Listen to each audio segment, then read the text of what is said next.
ચાંદોદના શ્રી રણછોડજી મંદિર ખાતે ઉત્સાહ, ઉમંગ અને ભક્તિભાવપૂર્વક તુલસી વિવાહ ઉત્સવ યોજાયો.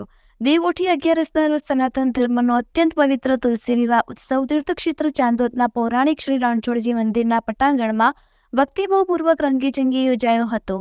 વર્ષોથી ચાલી આવતી પરંપરાને જાળવી રાખી શ્રી રણછોડરાય સેવક મંડળ દ્વારા મંદિર વિસ્તાર સહિતના મુખ્ય બજારો સુંદર લાઇટ ડેકોરેશન અને મંડપથી સુશોભિત કરાયા હતા. તુલસી વિવાહની પૂર્વ સંધ્યાએ રાસ ગરબાનું આયોજન અને દેવઉઠી 11ના દિને શ્રી રણછોડજીની મંગળ આરતી બાદ ઢોલ શરણાઈ તેમજ બેન્ડવાજાના સથવારે પાલખીમાં બિરાજમાન થઈ ભગવાનની શોભાયાત્રા નગરમાં નીકળી હતી.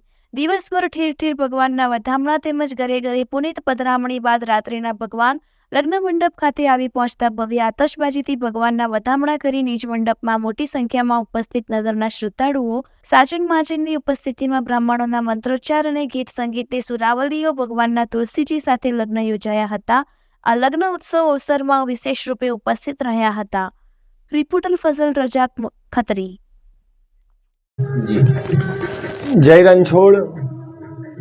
ચાણોદના મુખ્ય માર્ગની અંદર બિરાજમાન શ્રી રણછોડરાયજી ભગવાન કે જેમાં વર્ષો પરંપરા અનુસાર તુલસી વિવાહનો ઉત્સવ દેવઉઠી એકાદશીના દિવસે અહીંયા આગળ ઉજવવામાં આવે છે કે જે ઉત્સવના નિમિત્તમાં આ વર્ષે તારીખ 12/11/2024 મંગળવારના રોજ ભગવાનનો તુલસી વિવાહનો ઉત્સવ અહીંયા આગળ ભવ્ય રીતે અહીંયા આગળ ઉજવવામાં આવ્યો.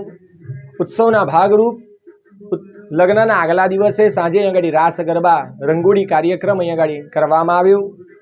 ત્યારબાદ બીજા દિવસે એટલે દેવઉઠી એકાદશીના દિવસે 12 તારીખે સવારે ભગવાનની મંગળા આરતી, શણગાર આરતી અને ઉત્સવ આરતી અહીંયા આગળ કરી ભગવાનની પાલખી યાત્રા કાઢી ઘરે ઘરે ભક્તોના ઘરે અલગ અલગ મંદિરોની અંદર ભગવાનની પધરામણી કરી સાંજના 4 વાગ્યાના સમયમાં ભગવાન ચાણોદના દયારામ ચોક 4 રસ્તા પાસે આવી ત્યાં આગળ પણ ભગવાનની આતિશબાજી કરી અલગ અલગ વિસ્તારોની અંદર અલગ અલગ જગ્યાઓ પર ભગવાનની પધરામણી કરી ભગવાનના નામના નાદ સાથે ભગવાનના ઉત્સવ જે કહેવાય તેને ઉજવવામાં આવ્યો.